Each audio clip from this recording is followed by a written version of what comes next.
you a chance to kind of find a little bit of a rhythm, a little bit of a pace, and kind of get into a little bit of a zone. 50 free is all out, 100 free is all out, and 200 free is supposed to be all out, and to be able to maintain that level of intensity for all 8 laps is no easy feat. Huge shout out to all the girls that made the decision to participate in this event, because it is a difficult one, maybe the hardest of them all. We just had both sides of the state represented there, the fans from Fox Chapel and the swimmers from Upper St. Clair. And now the consolation final for the girls 3A 200-yard freestyle relay. And, freestyle individual. This one is going to be a great one with our fastest qualifier this morning, Paige Fisher in lane 4. She's a junior from Westchester Henderson. She clocked a 1:52.58. Yeah, and I'm excited to see, lane 1, lane 2, Dita Kowalak, Zoe Poe in lane 2 from South Fayette. Both seniors went 1:54 this morning. As seniors, I'd love to see them have a great race tonight.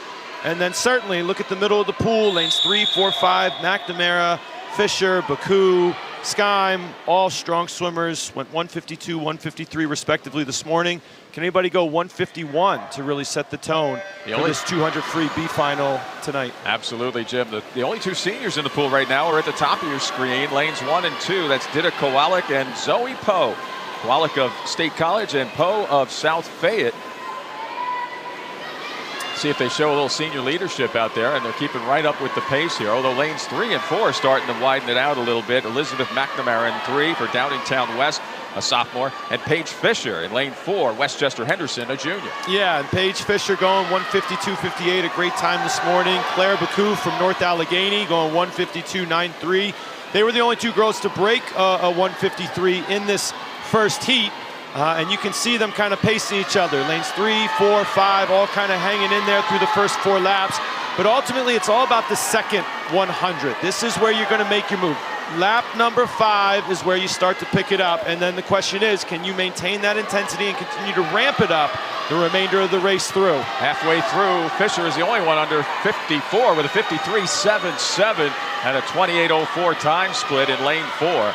For Westchester Henderson. Yeah, and I really like what I'm seeing from Paige Fisher. Beautiful stroke work. Great what I call DPS, distance per stroke. She really stretches it out, gets that hand out in front, gets great distance every time she takes a stroke, and I think that's what's enabling her to stay in front of the field to this point in the race. Now, last 50, can she turn on the jets, pick up that kick, and bring this thing home?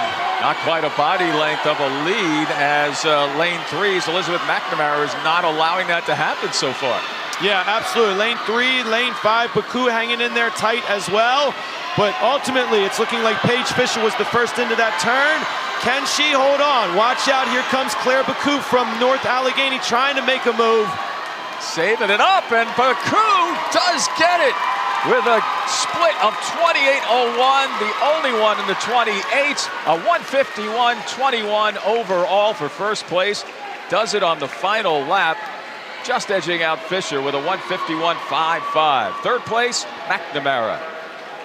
That time was a 1:52.53. And partner, you just saw the nature of the beast that is the 200-yard freestyle. Great swim from Paige Fisher, who was really in control the majority of the race. But it's all about how you finish. And Claire Bacu, huge shout out from North Allegheny, the sophomore, to swim a great time, great last 50 to really just push it that little bit extra to get into that wall to take that 9th place finish. Excellent, excellent swim from her. It's all about how you finish in the 200 free. Great finish from North Allegheny's Claire Bacu. Well, if you like the consolation final, we've got a jam-packed, full of talent